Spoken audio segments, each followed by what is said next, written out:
Hello and welcome! Today I came with the 8 plus tips that are very helpful for Beastmen to make your campaign easier, better, smoother, just fun in general.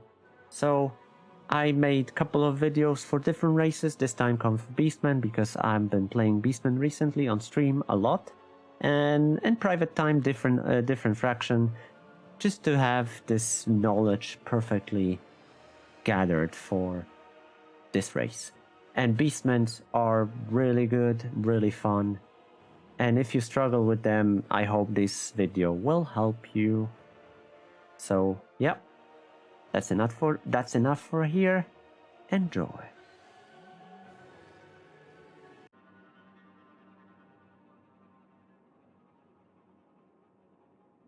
Confederation. Okay, I put a couple of things in this point so to make it clear. It's early game. I have enough dread to confederate one of the lords. First of all, let's set up the order. If I'm playing Cygor, confederation priority should be always like Taurox. Taurox or Cygor should be the first, because their skill tree is packed and they can break it. Malagor is next, because his skill tree is big as well, but he have many points to wiggle because he's basically one-man army. And Khazrak should be always at the end. One, because he's normally dead around level 2. Empire smash him, destruct him. And 2, he brings the least to the table. He's the weakest of them all.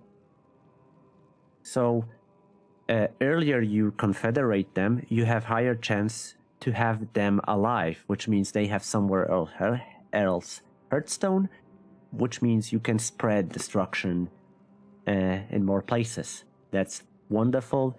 You want to spread your armies, not have them packed in one point and spread like a cancer. No, you want to have multiple cancers. Yeah, you don't want to have them, okay? You want to have your lord spread it on a map. So yeah, that's the order you should prioritize. Highly suggest you could use one respec mod to respec your lords whenever you confederate, to have like pure benefits of confederation. Now, it's early game. I collected marks of ruination to have one +1 army. So I purposely recruited lord, basic lord, and started to work around him. Often I sell drug out and have, because it gives money, and I rarely use this building anyway, so I rarely use it. And I have 2 armies, right? So I have cap. Yeah, I cannot have it. But if you gain lord, you confederate, you do it, and you confederate over cap. I mean, it takes longer for you, unfortunately. It takes longer for you to get another one, but earlier you get more power because you have 3 lords over 2, so it benefits you much more than anything. And if you go like start with marks of ruination and you go for another one, try to do the same to have maximum capacity of lords and go over it. This way you get more power and you're just gonna like benefit from it the most. Every lord, legendary lord, have its strength, at least most of them. So Cygor, for instance, can literally solo entire armies of like infantry that are slow. If you put some put some items that increase his speed, you can literally kite infantry. I'll drop in down below a link to a battle I did with Cygor that literally didn't even fight. I was just running around units of dwarfs, and I did it. I did this against early Telia, I did against Estalia, I did against Tomb Kings. It works against heavy infantry armies. Of course, the fast ones will catch you, but yeah, for the tough ones, you can do it. And you shouldn't worry about missiles, because Mogor starts with 75% missiles, and they don't shoot you often because you're small. The Malagor is one-man army, basically. That's why 99% of time I give them some heroes and Ungor Raiders. Because you want to hide army as much as possible and just cast spells till you win. The other Trickster's Shard is amazing if you go with Malagor and Mogor as well, because you reduce magic resistance. You should definitely have it. If you have it, drop it on them. And Taurox is a just machine to kill. If you give him Minotaurs, which you should, and some heroes, he's just unstoppable. There is nothing you can. I mean, this army kills everything. There is no mercy. Nothing can stop him. He is amazing. Veneno Slanesh, great. You should, if you have it. Oof, good. You're gonna have like killing potential. So make sure you know what legendary lords do. And there is Khazrak One Eye. Khazrak One Eye is just a lord that does good. He's a little bit beyond the basic lord. He's very good with Bestigor herds because you can give them stealth, like maybe not stock they can have from this guy. Nope. He gives them Vanguard deployment. So Wargor, he gives boost. Oh yeah, stock for Bestigors. So you can also have a chariot stack, but I highly suggest Bestigors. They are better than chariots in prolonged battle. They can be developed Vanguard deployed, and they stalking. And Bestigors are really good. They really, really good. If you put the give proper points to them, right? They're not gonna be like Minotaurs, but they are performing really well, and it's a very good stack with him. But he's the weakest of the legendary lords, so make sure you know what they do. Talent tree time! Okay, so I often focus on the blue line first. Blessed by Evil, for me, is essential. Raiding, I rarely play with raiding, I hate raiding. Income from raising settlement is fine, but you need to spend a lot of points to get it. Blessed by Evil is amazing if you want to acquire more items and have more loot after battle. It's very needed because you need that money for items, building, everything. And more you get, it's better. I put 1 point here. It's good to have more replenishment, but eventually you're gonna have enough. Unholy Resilience, and yeah, Fall Premonitions is very good. It's essential. It's powerful because you want to have as much success chance for ambush. Here I didn't because I have Lightning Strike, and Lightning Strike is something you don't really need. Really, I have it as a secure option for Ultimate Crisis. So when I get into fight, it's not that I'm screwed because I did an ambush. So Lightning Strike helps amazingly to solve the problem when I miss the ambush. And Children of Chaos, I do it primarily for 5% movement range. Since I gave enough points here, Children of Chaos is always available. Red Line always put those, AI did something here, but I was able to get the Jebus Life, which I'm primarily focused. Chaos Spawns as well share the same talent. And Apocalyptic Vision is very good. You should have the red line, but you need to like assign specific lord to what you're gonna have. But red line is pretty much the last one you should have. And depends on the lord, but fueled by the blood, essential. Usually I skip this talent, but for Beastmen, speed is key. You need to be fast as hell. Voice of the Dark Gods, don't bother. I put it because it's a confederated lord. I mean, let's go to Brassball. Yeah, I don't have Fueled by Blood, and I will because there was a lot of stuff. I thought I had problems with a little bit replenishment, so eventually I'm gonna have the points I need for blue line, but I just want to have him a powerful being, since it's my primary lord. So his specific line I just wanted to have full. All those like missile resistance, spell resistance, you need that, you should have it.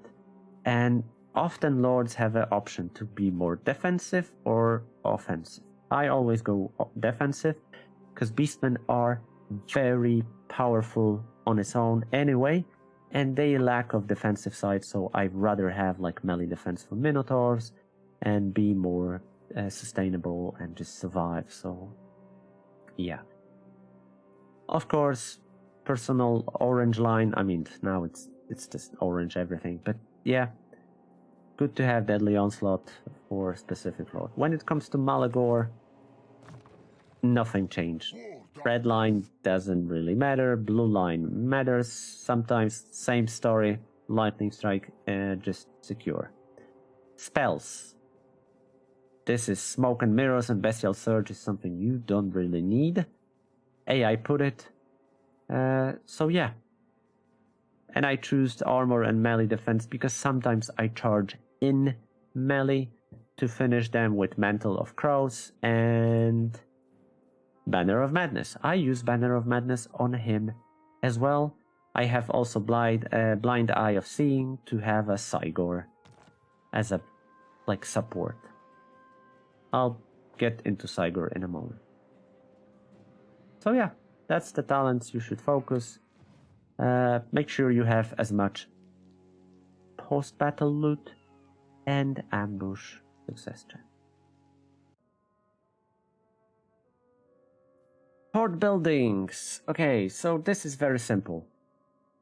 Heads on the spikes. Basically, the building that gives you dread. Super important. The most important if you want to like progress your campaign. But extremely needed is this.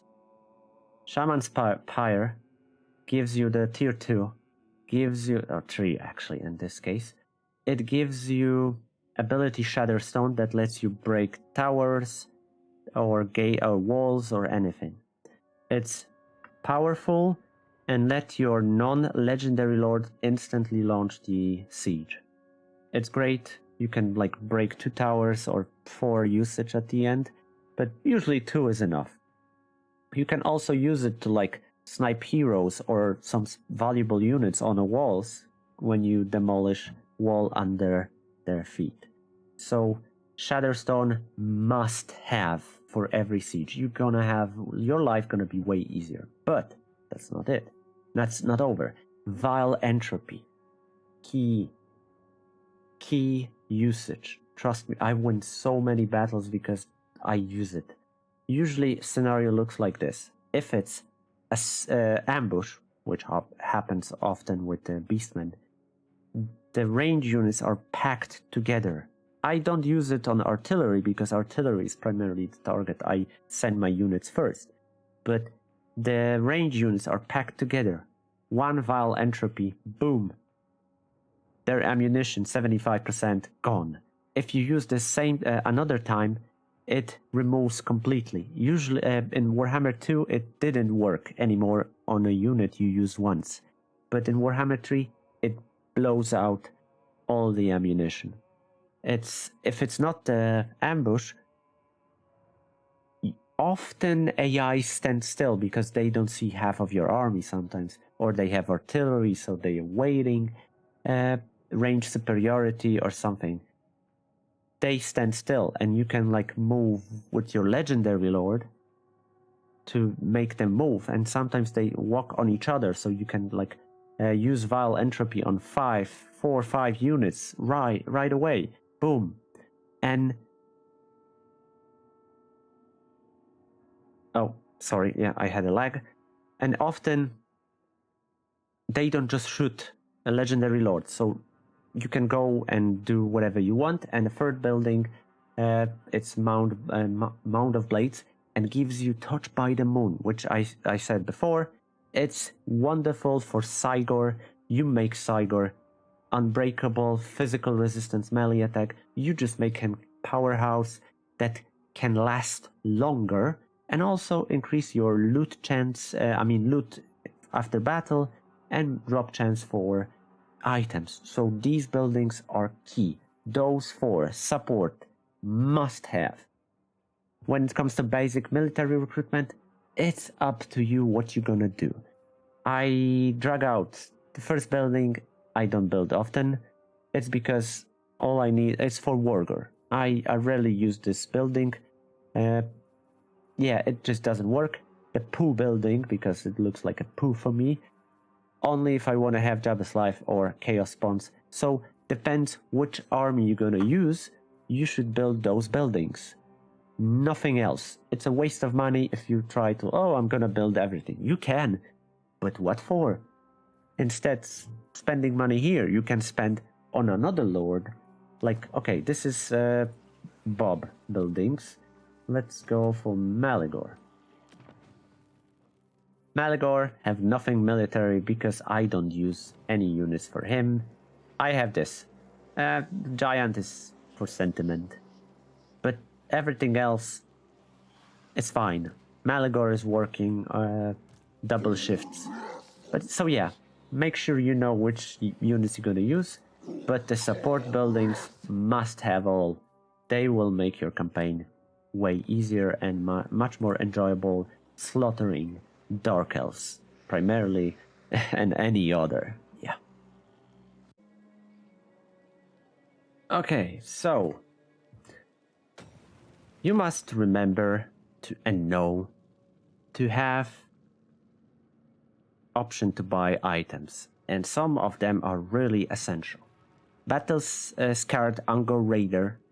Every lord should have it. It's increased campaign movement range and campaign line of sight. It's essential. Everyone should have it. Blind Eye of Seeing is something that every caster should have it. I'll talk about it in a moment. And Banner of Madness is literally the craziest item you can have here, because Aura of Madness helps to do AoE damage. It's great for Mogr, it's great for Khazrak, it's great even for Malagor sometimes. But I often give him Banner of Unholy Excultation, yeah, whatever. And I give it to him, but those are the one that you fight in melee. Banner of Madness is powerful as hell. Plus, Banner of Gorok is excellent as well. Now you can have only one. There was a time where you could have multiple Banner of Madness and drop them on heroes.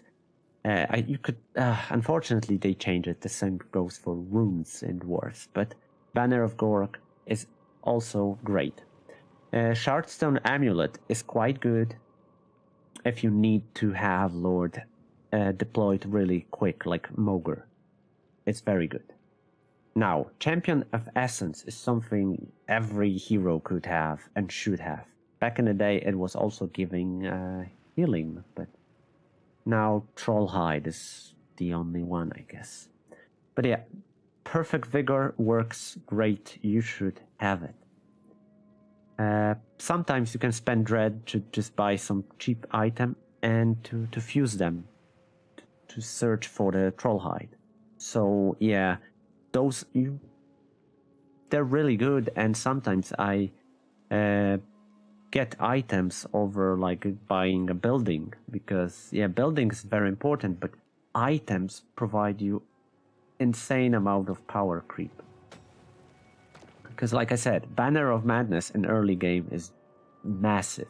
Same go for summoning a Cygor. It's just wonderful. You should focus on them, make sure you remember it, make sure you use them. You're gonna have easier time with those items. For many people it might be obvious. However, some people aren't sure about it, some people don't know it. And with Beastmen, you're gonna ambush a lot. An army here is in force march, which means all you need to do is sometimes not even attack them if you like outnumber them by serious number. They need to leave an ambush. They have an option to leave a battlefield now. There is a box where they need to get in order to flee the battlefield. Sometimes you don't even have to touch them. They will leave automatically. But to be sure, like put your archers at the end of a column and let them shoot whatever. When it comes to rats or any weak army, they will leave. You took no damage and you won. Easy win, right? But if you want to get more experience, you definitely should kill more. However, it helps. I always put my armies in the end of column once because there is artillery and archers usually there, and a heavy melee infantry is in front. So if you smash heavily, the back line, the front line leaves automatically. So it works against like strong armies as well. So yeah, make sure you pay attention to what enemy stands in, and you can win without many problems. Okay, it's time to talk about Cygor.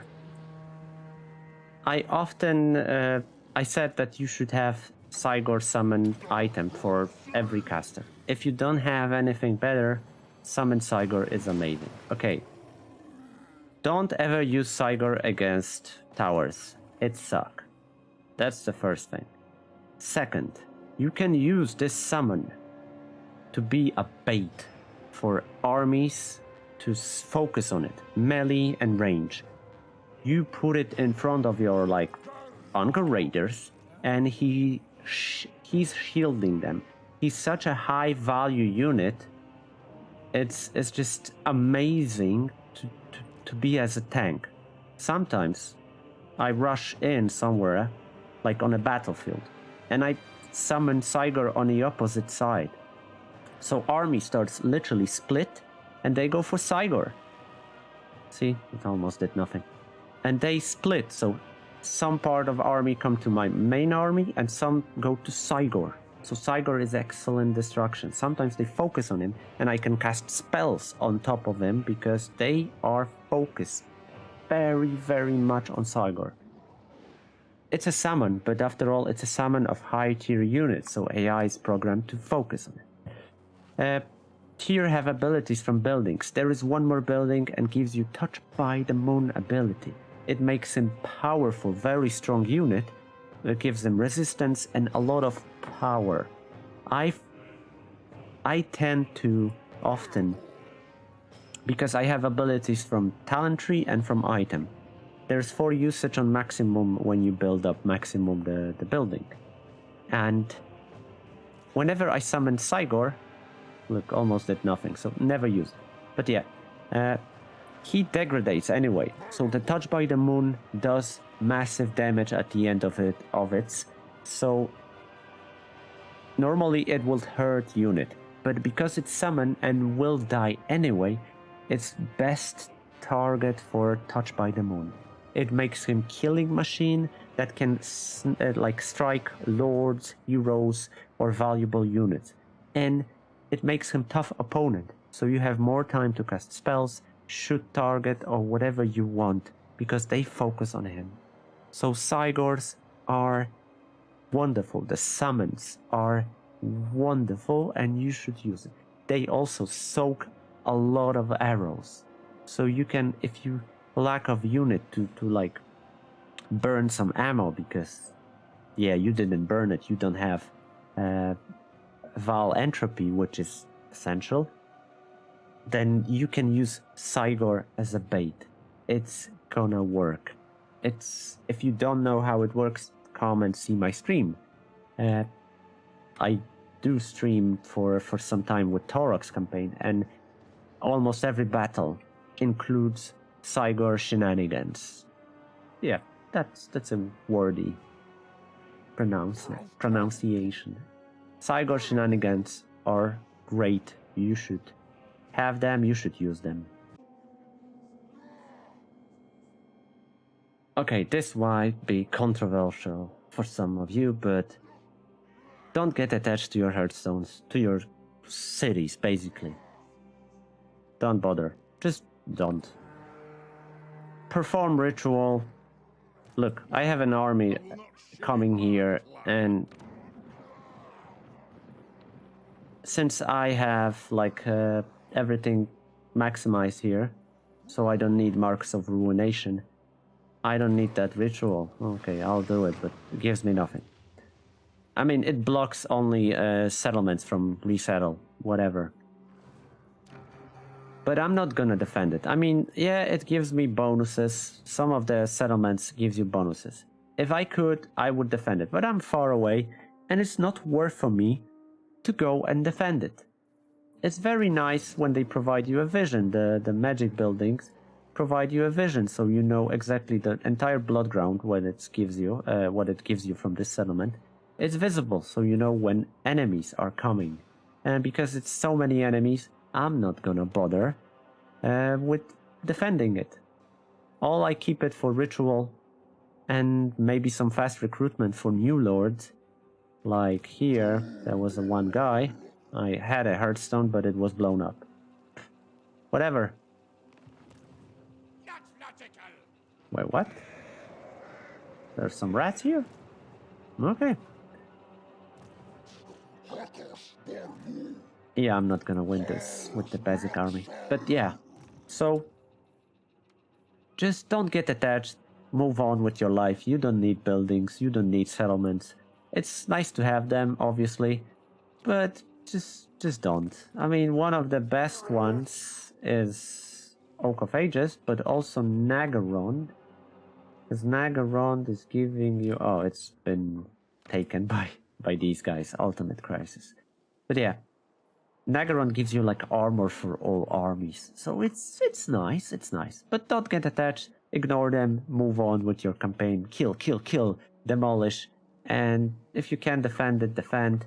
If not, that's why I wasn't like crazy here with spending like Heardstone level 5. I mean, cool, but then again, I can have whatever upgrade, so I'd rather have this than tier 5 Heardstones. It could be good for new lords, and eventually I will do it, but to be honest, I don't feel it like this. So if you like collect Heardstones like settlements, yeah, defend them, but it's not worth it. Absolutely. And their garrisons, I mean, Beastmen are shit in auto-resolve, so you're gonna have to fight every goddamn battle to have a chance. Otherwise, there is no chance in 90% of battles, because auto-resolve says fuck you, and you're not gonna win. That's why, another like reason to not bother. And that would be it.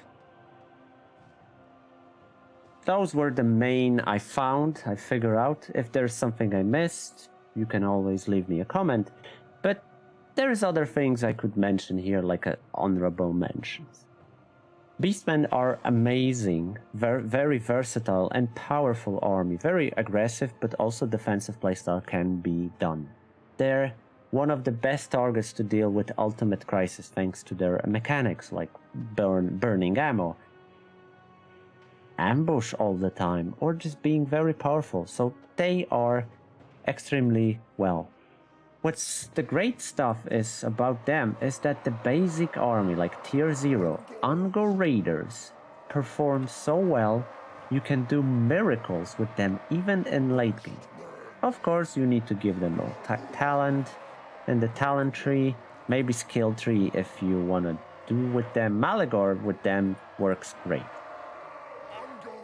And they are trash, yet trash is very good. And the funny part is they're so easy to replaceable. You just don't need to bother like having anything in Malagor on some other armies for a long time. Obviously, you want to have more powerful stuff like Cygors, Jabeslav, Gorgons, Minotaurs, Bestigors, whatever you want. But they will work.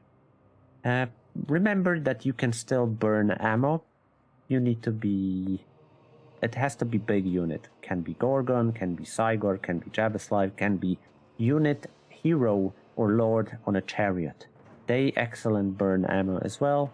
So take advantage of it if you don't have vile entropy. If you have, then whatever.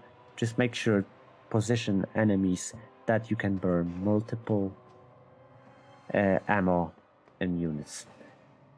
And the final one, what I could say is, if you come across on Sword of Cain, make sure you give it to non-legendary lord. This way you will make him super powerful, and you'll have like another powerhouse. He'll be like legendary lord. I mean, obviously, if you give the legendary lord Sword of Cain, you will make him like super powerful. But most of legendary lords are super powerful for Beastmen already. So it's better to give the random lord that just struggles a little bit, and with Sword of Cain, he's gonna be basically a legendary lord. And that would be it. My main 9 tips and some backing up with this, but yeah, I hope you like it. I hope it helps any one of you. And if you want to see what I do with Beastmen, I stream with them. Everything is saved on YouTube, so you can see what I did, how much I cheesed, how much I didn't. And Beastmen are fun. They are one of the best rework races CA did.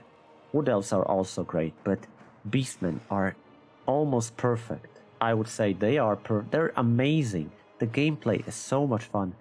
It's worth to pay DLC for the basic one, and maybe for Taurox with Sisters of Twilight. This is one of my favorite DLC. Beastmen are just extremely powerful, versatile, and fun as hell. So I hope you will have fun, and if you struggle, you can always like write me a message. I will be happy to answer and help you if you have any problems. That would be it. Thank you for watching. If you can leave us subscribe, if you can subscribe to my channel, you will help me greatly. I'm trying to break through the 1,000 subs in order to start getting any money and start living with the YouTube. As a disabled person without work, that would be a life-changing for me. So if you can help me, please help me. Thank you. I hope to see you next time. Take care. Bye-bye.